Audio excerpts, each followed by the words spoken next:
Coucou, on se retrouve pour une nouvelle vidéo où je vais faire un petit tour aujourd'hui. Donc là on est dans la forêt de Retz, du côté de Villers-Cotterêts, juste à côté de la tour du Général Mangin. Donc je vais faire une petite balade et puis visiter, parce que c'est la première fois que je viens de ce côté-là. Pour être honnête, vu que je sors pas souvent, la forêt je la connais pas bien du tout. Mais bon, d'une part j'ai une carte sur moi et d'autre part je vais probablement pas m'aventurer, voilà, en terrain inconnu, tout ça. Je viens juste pour faire un tour comme ça vite fait et puis déjà tester mon matériel et puis aussi voilà, passer du temps dehors, me reposer. Allez, à tout de suite. Alors là il commence à faire beau, comme vous voyez c'est toujours vachement humide et j'ai pas du tout mangé, il va être midi, j'ai pas déjeuné, tout ça exprès justement pour me forcer à, quand je serai dehors, à faire à manger et voilà, ça me motivera un peu plus à faire du feu parce que ce que j'ai c'est de la soupe, donc je peux pas vraiment le cuisiner à froid, je peux toujours essayer mais ça va être, je vais manger de la poudre quoi, donc voilà. Mais la dernière fois que je suis sorti et que j'ai fait la même chose, je suis un peu revenu la queue entre les jambes parce que le bois était vraiment très humide et j'ai pas du tout pensé à faire des feather sticks, des trucs comme ça. J'ai vraiment été pris au dépourvu, je m'attendais à trouver facilement du bois sec, tout ça pour faire un test d'une popote. Et voilà, il a fallu que je rentre parce que j'ai pas réussi à faire prendre le feu malgré tous mes essais. Donc là, bah, va falloir que je déploie toute mon ingéniosité, n'est-ce pas? Mais c'est ça aussi quand on débute, hein, forcément on se foire, donc après bah faut s'accrocher quoi, sinon et puis il faut surtout insister, sinon bah on fait rien, on sort et puis on est déçu. Enfin bref, voilà, donc bah, je vais voir ce que ça va donner. Trouver une petite clairière sympa, relativement plate où je vais pouvoir m'installer. Tant que j'y suis, je vais vous montrer un peu l'équipement que j'ai pris. Donc j'ai déjà commencé avec ça. C'est une sacoche de cuisse Cybertron avec ceinture intégrale sur laquelle j'ai attaché deux petites sacoches. Donc ça c'est juste pour y mettre mon portable, et là-dedans j'ai des trucs d'hygiène, vous savez, de la crème pour les mains, du baume pour les lèvres, des trucs comme ça, parce que j'ai tendance, quand il fait froid, voilà, on s'en fout. Là j'ai un semblant de kit à feu avec une petite lampe en même temps. Voilà, ça c'est le reste de mon kit à feu, donc un fire steel et tout ce qui va avec. Là-dedans je dois pas avoir grand chose, juste des lunettes. J'adore ces trucs là. Je les ai déjà montrés je crois dans une autre vidéo, c'est des lunettes de soleil, à la base c'est des lunettes de sécurité mais par 3M qui ont été prévues en fait pour la chasse, les trucs comme ça. Donc en fait c'est des lunettes de sécurité qui font aussi lunettes de soleil. Je les ai payé 25 €, elles sont classe. Et bah voilà, des petites conneries vite fait. Bon là sur le coup je les ai laissés dans la sacoche mais je suis pas sûr que ça me servira à quelque chose. Là-dedans je sais plus ce que j'ai non plus. Bon bah voilà, une espèce de semblant de kit de survie quoi. Et dans le sac principal j'ai la blinde. Bon déjà j'ai mon trépied, là vous l'avez déjà vu, c'est mon kit de cuisine. Sur le devant j'ai là-dedans j'ai ma carte, mon kit de soins, je sais plus trop ce que j'ai pris. Ouais c'est ça, kit de soins, la carte, je dois avoir la soupe et tout pour faire à manger. Là-dedans j'ai un peu plus de fringues au cas où j'aurais froid, mes gants Mechanics, le Mora, quelque chose qu'il va falloir que je vous montre tout à l'heure, c'est ma scie pliante Gerber, Freescape. Ça c'est mon amadou, j'ai prévu plein de trucs pour faire démarrer le feu, hein, parce que vu comment c'est mouillé, et je me suis fait avoir la dernière fois, j'ai pas envie que ça se reproduise. Bon puis là-dedans je dois avoir poncho, tarp, hamac, tout ça quoi. J'ai plus qu'à déballer. Ça fait 2 fois que j'entends des bruits de feuilles qui se déplacent pas très loin. Je crois qu'il y a un animal, je sais pas ce que c'est, j'espère que c'est pas un sanglier, je pense plutôt que c'est un cerf ou une biche, quelque chose comme ça qui s'est approché pour voir. Et quand j'ai commencé à déballer ma popote et à installer les trucs, le bruit de métal ça l'a fait s'enfuir. J'ai pas eu le temps de voir ce que c'était. Je verrai bien s'il se rapproche encore une fois. Voilà, donc à force d'effort j'ai réussi à faire partir le feu. Et là je suis en train de faire chauffer l'eau dans lequel j'ai commencé à verser la soupe. Donc ça a vraiment été la galère parce que j'ai beau essayer feather sticks, faire des copeaux de bois, j'ai utilisé de l'écorce de bouleau que j'avais fait avant que j'avais charbonné, il n'y a rien qu'à marcher, il a fallu que je mette un cube d'allume-feu là-dedans et c'est encore... même avec le vent qui oxygène le feu, ça veut pas garder en fait la chaleur. Parce que absolument tout est humide et j'ai pas réussi à récupérer du bois parce que là j'ai que mon couteau et ma Gerber, mais la truc elle est énorme et j'ai pas la place dans le tout petit machin pour mettre des bûches comme on peut avoir par exemple là-bas. Voilà, si ça je le coupe, j'aurais beau le bâtonner et essayer de le faire tout petit, jamais ça rentrera là-dedans. Donc je peux pas me servir de ma scie quoi, elle est trop grosse. Donc voilà, je vais continuer à souffler dessus et essayer de le faire survivre pour me faire à manger. Voilà, c'est bon, le feu est bien parti. Là, la soupe est en train de cuire. Donc,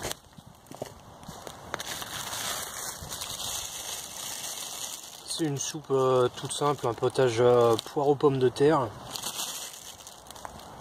dans lequel je vais rajouter après des haricots verts. C'est un mélange de haricots verts et de haricots beurre. Ça va être bon, je pense. Donc je l'ai déjà rincé. J'ai déjà prévu de quoi balancer mes déchets. Là c'est cuit. J'attends juste en fait qu'il y ait de moins en moins d'eau à l'intérieur, de manière à ce que je puisse rajouter ça. Et ensuite rajouter de l'eau. Continuer à laisser cuire un petit peu pour être sûr que la soupe est terminée de s'hydrater, quoi, on va dire. Et puis bon je passerai à table. Voilà. J'ai terminé, je viens de ranger et de virer un maximum tout le bazar que j'avais fait de manière à laisser un minimum de traces de mon passage. J'ai également récolté toutes les cendres dans le sac, dans mon sac poubelle quoi. Et puis voilà, là je vais y aller parce qu'il commence à faire froid, il y a du vent, il se met à pleuvoir de temps en temps. Je vais marcher un peu, voir, puis voilà. Alors ce qui se passe quand je fais mes sorties, c'est que je commence toujours par chercher un endroit où installer entre guillemets le camp pour faire le petit feu et donc à manger par la suite. Mais je pense que je fonctionne pas dans le bon sens. Il faudrait d'abord que je commence par récolter du bois sec évidemment, de toutes les tailles. Donc il me faudrait un sac exprès pour ça et que j'ai de quoi allumer du feu. Donc je prends toujours un allume-feu, enfin des allumes-feu au cas où. Et là j'ai bien fait parce que sinon j'aurais rien mangé ou j'aurais mangé froid, ça aurait été abominable. Et voilà, et ensuite chercher un endroit où installer le camp, de manière à avoir largement de quoi allumer un feu, etc. Parce que autant ça pose absolument aucun problème par temps sec, autant là, en hiver comme ça, surtout en Picardie, quand il pleut, il neige constamment. Voilà, il a pas neigé, mais en tout cas il pleut constamment et avec le froid, putain c'est impressionnant ça. On dirait qu'il y a un arbre qui a poussé dans le premier et qu'il est tombé. Voilà, il y a souvent de la gelée. C'est ce qui s'est passé la dernière fois que je suis sorti. La vidéo est jamais sortie parce que je suis rentré à la queue entre les jambes parce que j'avais pas réussi à allumer du feu. C'est que tout était absolument couvert de gelée et à mon avis à l'intérieur c'était pareil. Donc si on combine le froid et l'humidité, les conditions pour allumer le feu c'est absolument pas la même chose qu'en été où quasiment il y a quasiment aucun risque que le feu ne prenne pas quoi. Faut vraiment être mauvais. J'ai beau être débutant, j'ai vu assez de vidéos pour savoir comment faut faire a priori. Mais bon, sans la pratique forcément ça marche pas pareil. Voilà, donc il va falloir que je m'entraîne à faire des feather sticks, en particulier sur du bois un peu humide, et surtout il faut que j'apprenne à reconnaître les différents bois et savoir où récolter le bois sec. J'ai plein de choses à faire quoi. Bon, moi je pense que je vais vous laisser là-dessus, je vais retourner à la voiture et puis je vais rentrer. Non, je vais peut-être essayer de trouver quelque chose pour vous faire un retour d'expérience sur la scie que j'ai acheté, la scie pliante là. Je vais vous montrer ça tout de suite.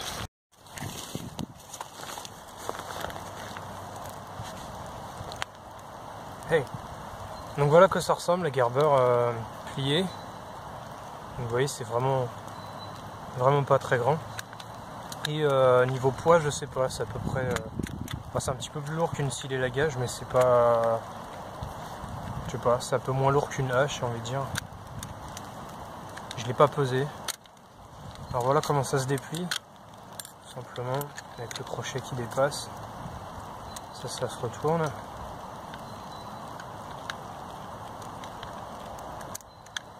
On insère le crochet et en fait en repliant, c'est ça qui fait qu'après la lame elle est bien tirée quoi. Comme sur une scie cadre quand on serre le truc au dessus quoi, c'est ça que je veux dire. Donc voilà, après elle est pas très haute, vous voyez, donc c'est un peu plus efficace peut-être qu'une scie d'élagage comme la Bahco Laplander, parce que la Bahco il me semble qu'elle doit être un peu moins grande. Mais bon bah de toute façon c'est une scie à bûche, donc ce sera un peu plus efficace. Bon après ce sera pas aussi efficace évidemment qu'une scie cadre qu'on a fait soi-même, en particulier celles qui font 50 et quelques. Mais moi personnellement pour mes besoins je pense que ça c'est parfait parce que je vais pas m'attaquer des bûches de cette taille là normalement. D'ailleurs on va voir ce que ça donne. Je vais juste mettre un gant.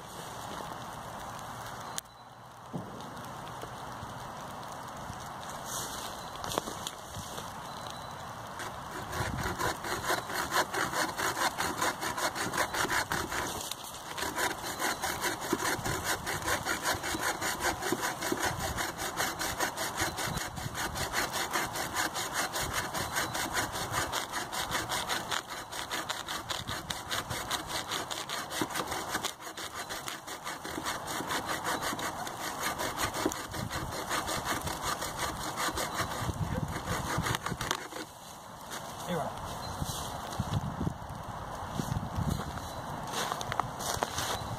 Voilà, donc de toute façon moi avec les lames d'élagage j'ai vraiment du mal. Donc ça avec une scie d'élagage achetée 10 € en supermarché, ça m'aurait pris facilement une demi-heure voire plus. Là en 30 secondes c'était étorché quoi.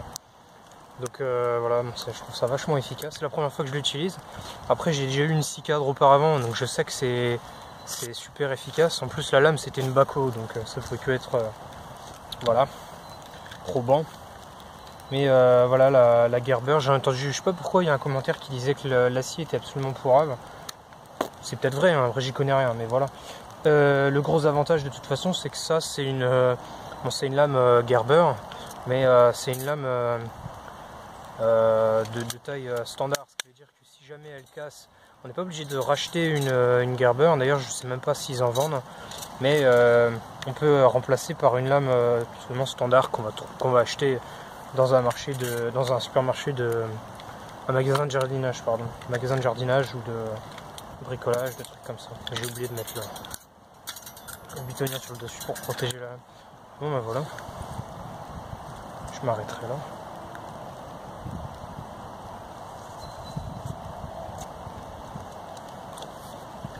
Donc tant qu'à faire, je vais vous montrer, ça se replie comme ça s'est démonté, hein, exactement la même chose. Sauf que là le crochet cette fois on va le mettre à l'intérieur. Donc on replie comme ça se clipse, et ensuite ça se clipse et ça bouge plus. Voilà, niveau hauteur ça fait à peu près, voilà, bah ça fait ça. Je sais pas si on voit quelque chose sur la caméra, mais ça fait en gros de la taille de mon auriculaire jusqu'à mon coude, donc ouais, une bonne cinquantaine de centimètres maximum quoi. Voilà.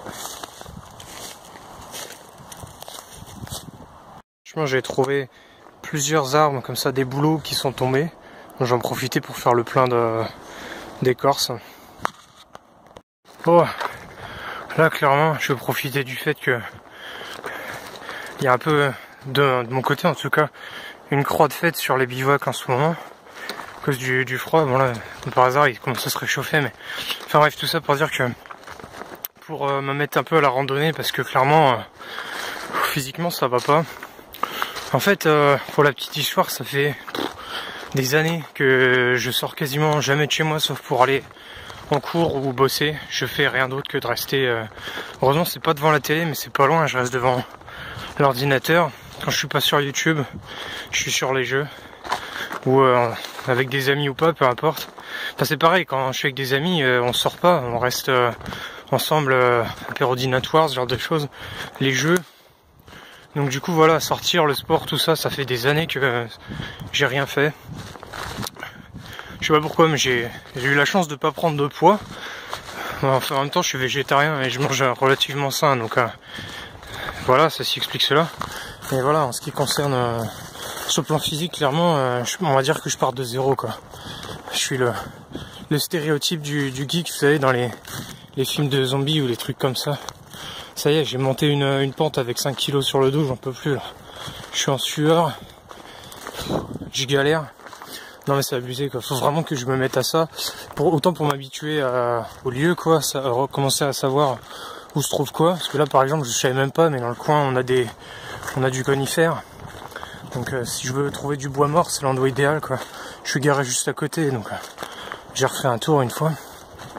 Enfin voilà, et je pense que c'est important parce que c'est difficile de pratiquer le bushcraft sans faire un peu de randonnée à côté quoi, parce que c'est pas on prend la voiture, on se garde dans la forêt, on fait 100 mètres et puis on monte le camp quoi. C'est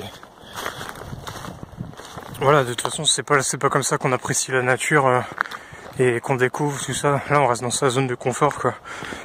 Donc là ça fait trop longtemps que je suis resté dans la mienne et que je me trouve des excuses pour pas sortir.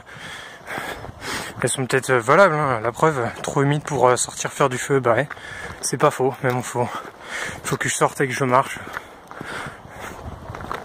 Peut-être que je vais avoir de bonnes surprises, comme là, tomber sur du bouleau. J'ai pu récolter beaucoup d'écorce. Faudra que j'apprenne à faire des feather sticks, donc tant qu'à faire, je sortirai régulièrement pour essayer d'allumer du feu avec voilà, l'écorce de bouleau, les trucs comme ça.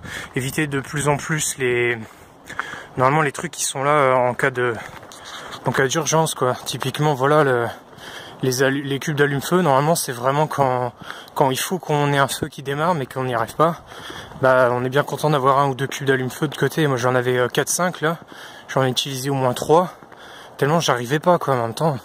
Comme je l'ai dit, c'est parce que j'ai pas commencé par prendre le temps de chercher du bois sec. Il y en avait peut-être, j'en ai vraiment pas trouvé sur mon chemin, mais si j'avais fait l'effort de faire le tour, peut-être que j'en aurais trouvé, et dans le pire des cas, bah, j'aurais dû prendre le temps de faire des feather sticks et ce genre de choses. J'en ai fait, mais c'est voilà, vu que j'ai pas du tout la technique en fait, à chaque fois que je pousse sur le bois, bah voilà, pour obtenir un copeau, bah il tombe à chaque fois. Donc forcément, bah ça marche pas. Donc faut que je m'entraîne à faire ça. Sur bois humide comme sur bois sec, et il faut aussi que je m'entraîne à reconnaître les arbres, parce qu'il n'y a pas de chaîne sur YouTube ou des vidéos bushcraft qui en parlent. Je sais pas comment les gens ils font pour reconnaître les arbres. Je sais comment ils les catégorisent parce que j'ai vu une vidéo qui expliquait comment. J'ai pris des notes, mais je sais pas en fait. Le bouleau, bon bah c'est le blanc là, ça par exemple c'est du bouleau, j'imagine. Donc voilà, celui-là je le reconnais. Le chêne, peut-être, si j'en vois un, je vais vous dire ça c'est un chêne, mais je connais à peine les noms des arbres, tout ça, donc j'ai encore beaucoup de chemin à faire, donc c'est bien de savoir comment faire des kits, etc. Mais c'est pas forcément... c'est un des aspects du bushcraft, mais c'est loin d'être le seul. Donc voilà, tout ça, va falloir que je m'y mette quoi. Allez, je vous laisse là, et puis je sais pas, à la prochaine sûrement. Allez, salut.